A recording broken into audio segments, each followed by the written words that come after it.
Большая, шумная семья Рамоновых. Руслан, Залина и 4 детей. С ними всегда рядом любящие бабушка и дедушка. На первый взгляд, каждый из них выглядит счастливым и беззаботным.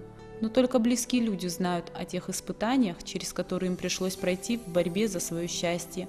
Анна и Николай воспитывали своих детей в любви и заботе, уделяли каждому из них внимание, интересовались увлечениями и проблемами. Жизнь шла своим чередом, и все было хорошо.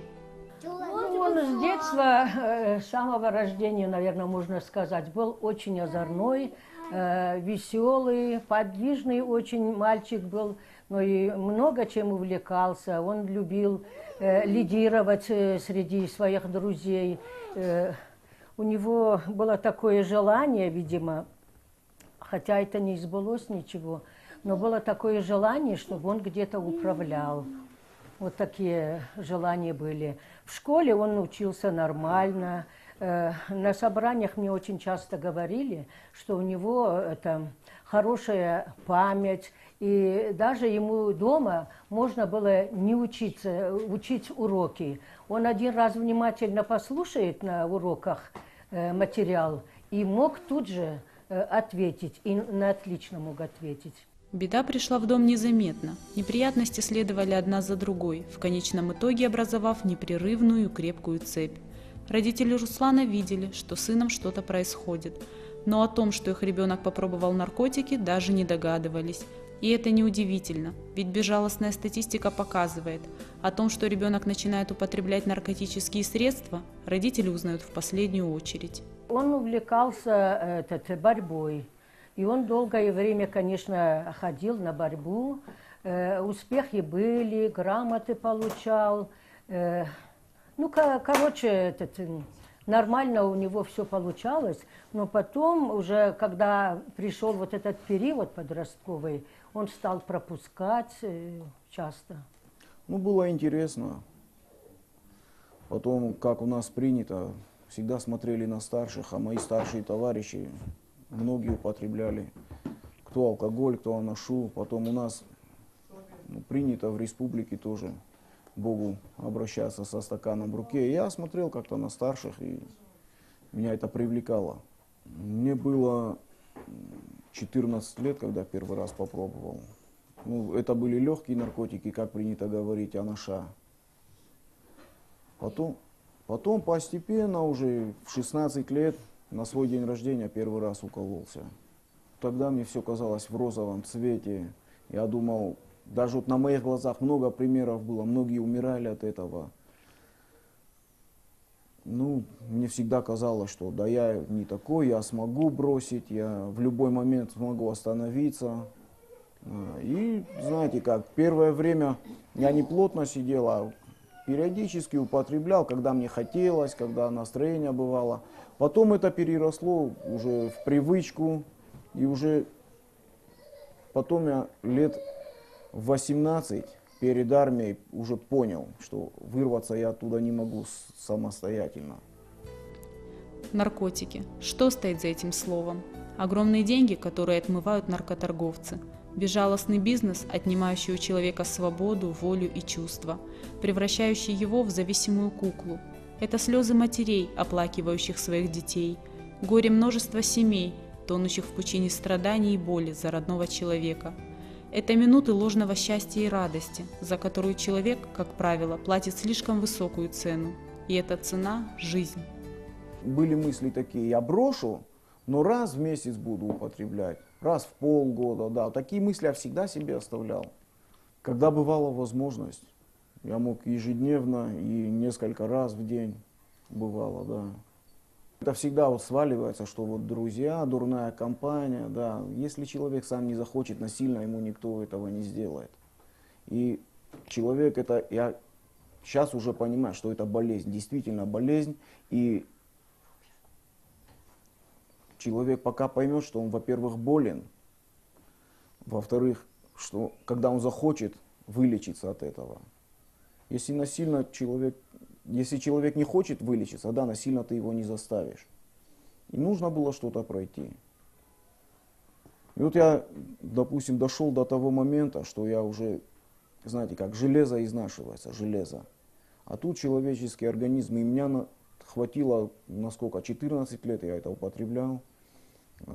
Наркотики, алкоголь, на любом топливе летало, как принято говорить, да, там таблетки, все, что из-под чего можно было затащиться, да, вот я все употреблял.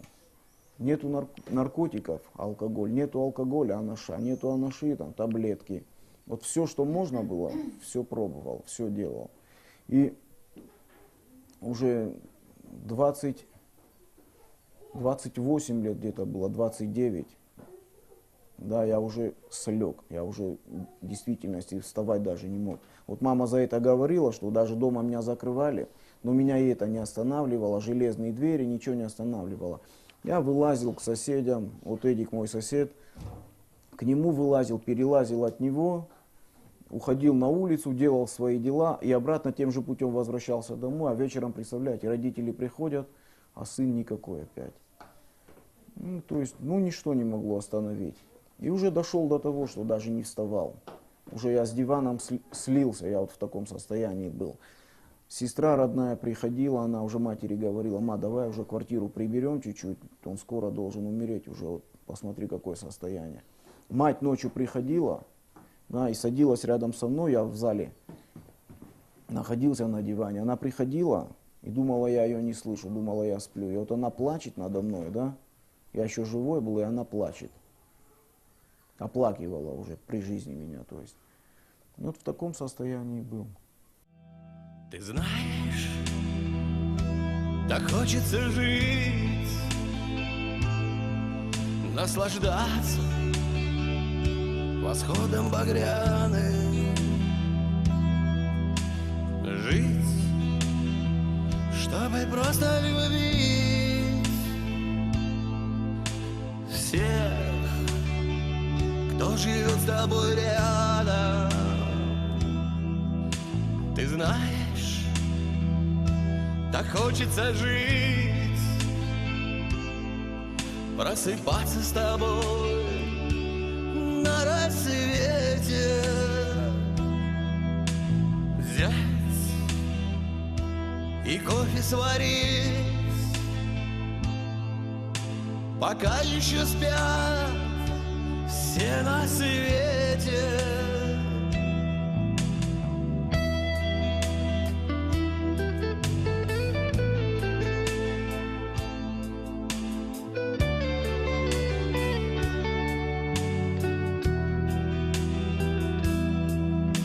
Ты знаешь, так хочется жить,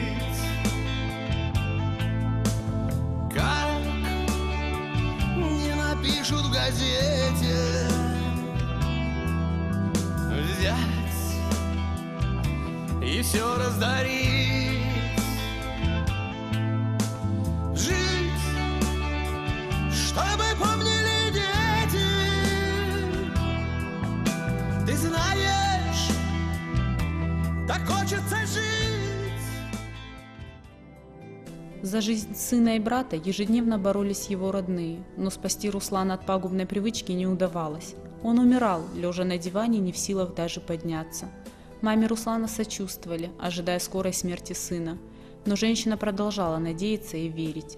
Когда вот уже помирал, у меня уже вся жизнь перед глазами прошла, думаю, все, ничего в этой жизни не добился, не стал, как говорится, полноценным гражданином общества.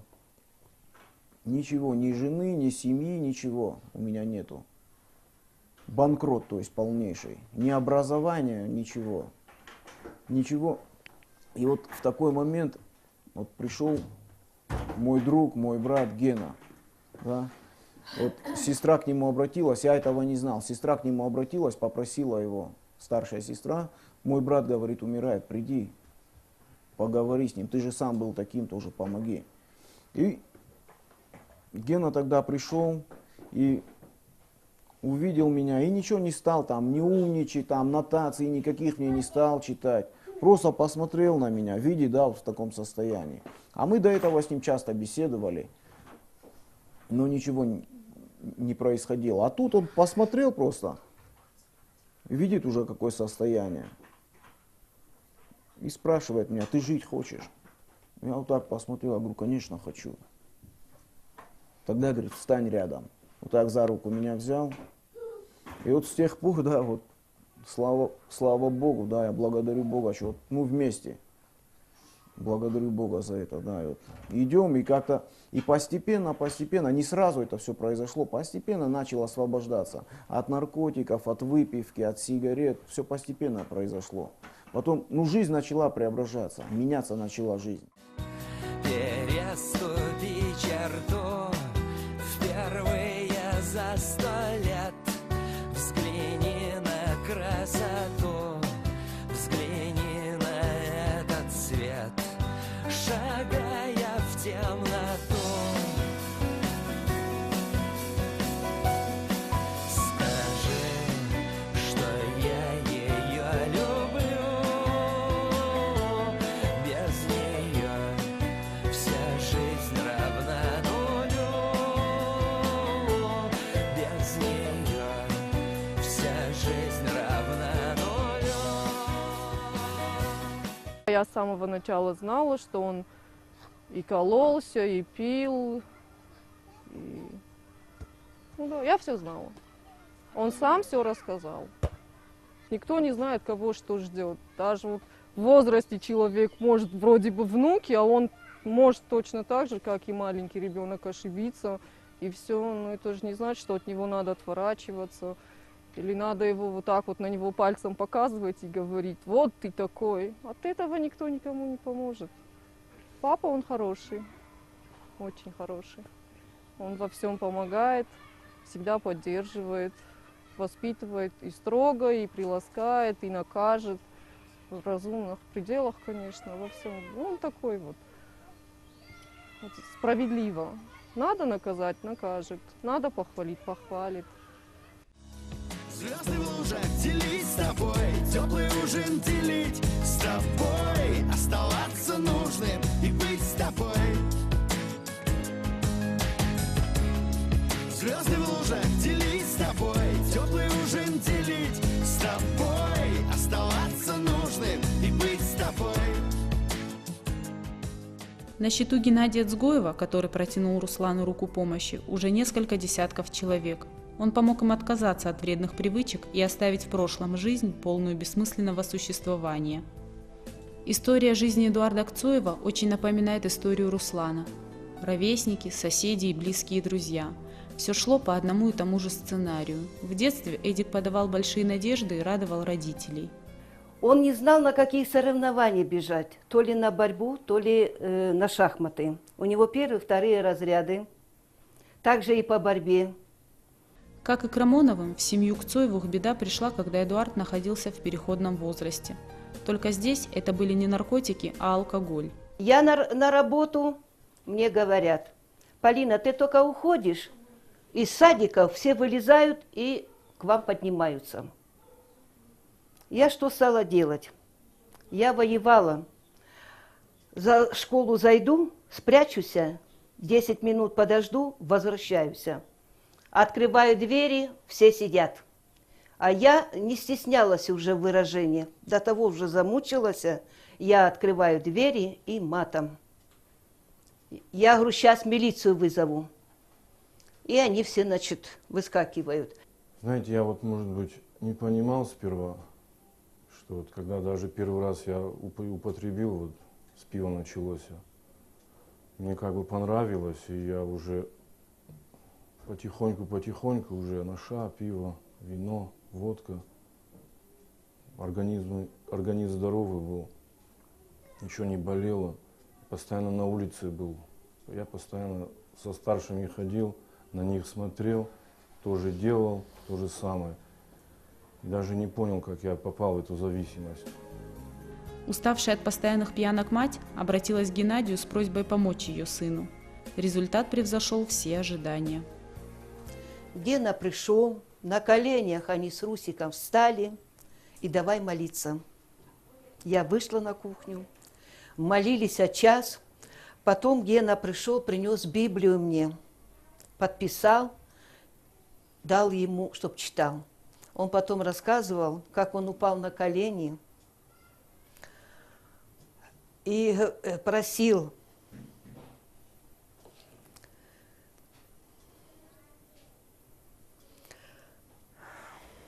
Господи, прости, я уже не могу.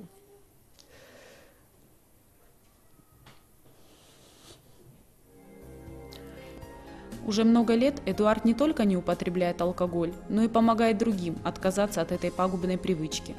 Руслана и Эдика Геннадий Дзгоев называет своим богатством. Осознание тоже потом пришло. Почему он смог достучаться? Потому что он сам был в таком же состоянии, сам был в этой зависимости.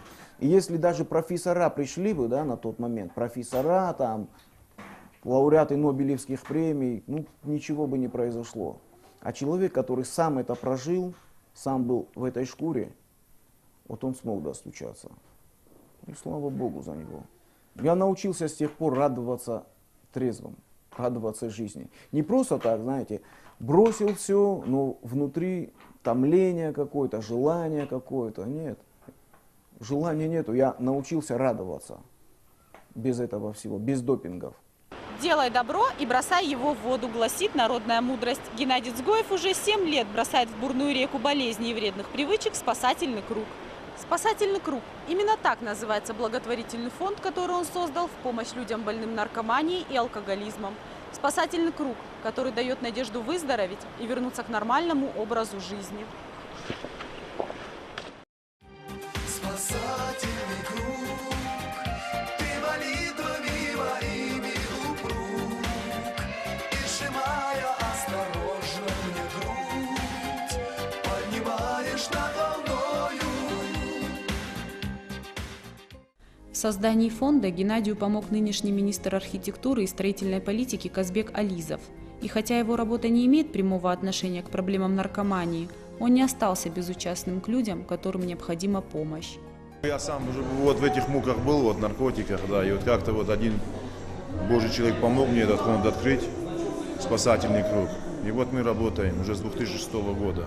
Мы проводили акции в кинотеатре «Октябрь» в 2008 году, в 2009 году в «Металлургии», потом опять в октябре. Где-то уже 15 мероприятий, по школам ходили, 36-я школа, 50-я, 1-я, 5-я. Есть такое выражение: идущий осилит дорогу. Просто надо не лениться, да. Если ты когда-то упал в жизни, тебе вот Боженька помог, да, через людей, там неважно, да, то надо просто идти к этой цели. И даже хотя бы если одного спасешь, то это зачтется. Я всегда как бы вот, я верю вот в Господа Бога, и я знаю, что даже если я одно дерево посадил и одного спас, это уже большое благословение для меня и вообще для сети. Для меня даже если одного спас, два, вот по крайней мере Руслан Рамонов, да, это мое богатство. Я вот сейчас вижу, что он умирал, и когда-то достучался до него, да, вот Бог дал мне вот к нему подход, и сегодня он живой, 4 детей, вы видели это сами. Работа фонда идет в двух направлениях – профилактика и борьба с последствиями. За время существования фонда проведено уже 11 акций. В них обычно участвуют известные спортсмены и деятели культуры. Они пытаются убедить молодежь выбрать для себя широкий и светлый жизненный путь и избегать узкой тропы наркомании, которая ведет к смерти и болезням. Эти люди собственным примером доказывают, что человек сам хозяин своей судьбы, кузнец своего счастья. Ну, в первую очередь, я, наверное, неравнодушен к моему народу, к моей республике. Поэтому я за такие акции. Я сегодня здесь, чтобы поддержать в первую очередь моих близких, Гену, Вали Катидеева, которые смогли организовать, и огромная благодарность им, то, что они на самом деле проделали этот путь, знают, что это такое, и Бог им помог выйти из этого, да, и теперь нести людям на самом деле радость, чтобы молодежь не ошибалась, не становились на плохой путь, чтобы не становились ни наркоманами, ни алкоголиками. Побольше, конечно, привлекать спортсменов и деятелей культур тоже, чтобы дети равнялись на них, нежели знали, что наркотики это плохо, что спорт это хорошо, чтобы занимались больше спортом, а не ходили там по улицам, не шастались, а приходили в спортзалы, вели здоровый образ жизни. В Северной Осетии на учете в наркологическом диспансере состоит около 2500 человек, 800 из них хронические наркоманы, около 20 в возрасте до 17 лет, то есть еще дети. Но реально количество тех, кто употребляет наркотики, значительно больше. До сих пор думали, что это чисто медицинская проблема. И даже это не настолько медико-биологическая проблема, сколько социальная проблема. И проведение подобных акций – это самое необходимое и, наверное, самое эффективное средство. Потому что, когда только рассказываешь и показываешь примеры нашей молодежи, вот тогда они только понимают, начинают понимать. Потому что молодежи-то вообще свойственно вообще не думать о будущих неудачах и невзгодах. Они думают, что с ними никогда ничего не будет. И вот это самая главная ошибка. А подобные акции показывают, что жизнь иногда преподносит очень неприятные сюрпризы. И они должны быть готовы к ним. Наркомания молодеет с каждым годом. Для школьников уже не проблема найти так называемые легкие наркотики. Кроме того, их употребление постепенно входит в моду. И это еще одна причина бить тревогу и проводить профилактическую работу с молодежью.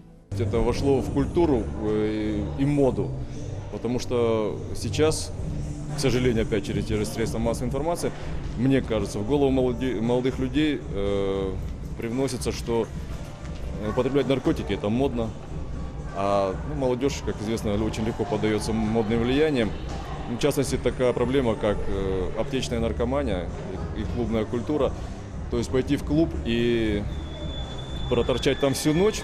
Физические кондиции у нас молодежи, к сожалению, не такие, чтобы. А для этого как раз добрые люди всегда вовремя преподнесут таблетку, которая поможет продержаться до утра. Вот это вот клубная наркомания. А аптечная наркомания – это готовность наших, скажем так, бизнесменов от медицины снабжать молодых людей этими таблетками, потому что не секрет, что большинство аптек, которые работают у нас, они созданы исключительно для того, чтобы обеспечить именно потребность молодежи в таблетках, а не для того, чтобы, допустим, просто помогать больным людям. Есть множество аптек, и я готов ответить за свои слова, которые больше 90% оборота своего дохода получают исключительно продавая молодежи те таблетки, которые запрещены, и не делая основной ставки на лекарства, которые действительно должны помогать больным людям. Помимо того, что человек, употребляющий наркотики, разрушает собственную жизнь, он подвергает опасности и жизнь окружающих его людей. Ведь в среде наркоманов очень быстро распространяются такие заболевания, как СПИД и гепатит, а это прямая угроза заражения родных и близких. Ко всему прочему, в нашей республике уже появился так называемый наркотик крокодил, который вызывает гниение мышц и костей. В Северной Осетии ведется постоянная работа по выявлению точек распространения наркотических веществ. Цифры людей, которые, к сожалению, страдают таким заболеванием, как наркомания, в Северной Осетии, они стабилизировались за последние 10 лет. Если вот взять, к примеру, 90-е годы и начало 2000-х, то прирост ежегодный составлял десятки процентов.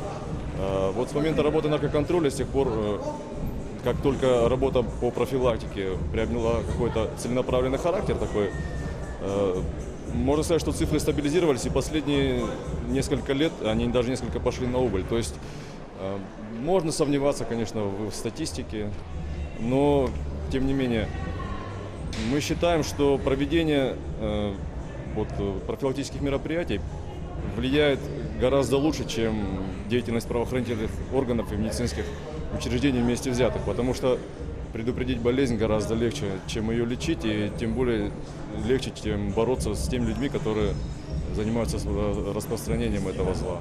Работники наркодиспансера и наркоконтроля признаются, работа, которую проводит Геннадий Цгоев, неоценима. А ведь у спасательного круга даже нет собственного офиса.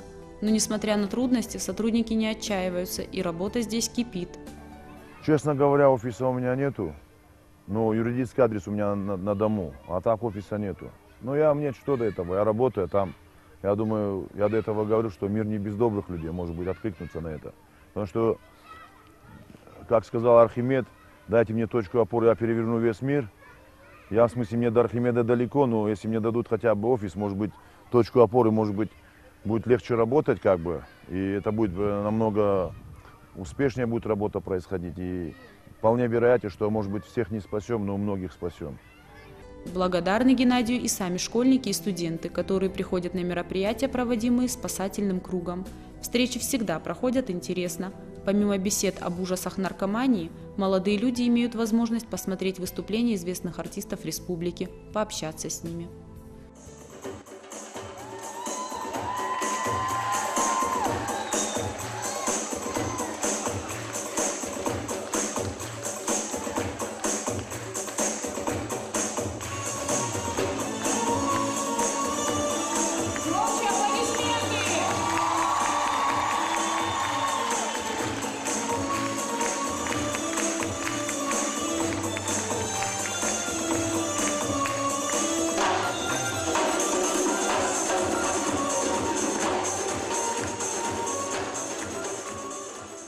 Проведение подобных акций окажет очень большое влияние на молодежь, так как на данный момент молодежь не стремится участвовать в спортивных мероприятиях, наоборот, ходит по улицам. Я считаю, что это неправильно. Нужно заниматься спортом, творчеством, искусством, посещать подобные мероприятия. Это мероприятие очень многих людей тронуло. Например, когда вот вышла семья, я заплакала, если честно, меня это очень тронуло. Мне кажется, это благотворительное мероприятие. Мне кажется, подростки, они задумаются о том, что такого делать не нужно и неправильно. Мне кажется, что это помогает для устранения таких ошибок нашей молодежи. Ну, во-первых, я хочу сказать спасибо организаторам этой акции. Очень познавательно, интересно. Это дает хорошие напутствия молодежи нашей Осетии. И еще раз спасибо организаторам акции. Я думаю, это должно подтолкнуть молодежь, чтобы они не употребляли наркотики. Я смотрел кадры, я вообще в шоке был. И вот то, что сказано, кому повезло, им просто помог Бог. Я прислушался к ним, и я никогда даже не хочу их видеть, эти наркотики, я их просто ненавижу. Напутствие ребятам нашей Осетии: идите в спорт. Думаю, что это многих затронуло, так как кадры, которые были показаны, очень душераздирающие. На самом деле жалко людей, которые впадают под зависимость наркотиков, и от этого очень трудно отказаться. Вот это все на самом деле очень страшно, и мне кажется, это очень многих затронуло бы их души. Мы надеемся, что труд спасательного круга не пройдет даром, и молодежь прислушается к тому, что хотят донести до них люди, пережившие все ужасы наркомании, люди, находившиеся на грани жизни и смерти, люди, переживающие за будущее своей республики, своего народа. Нет наркотикам!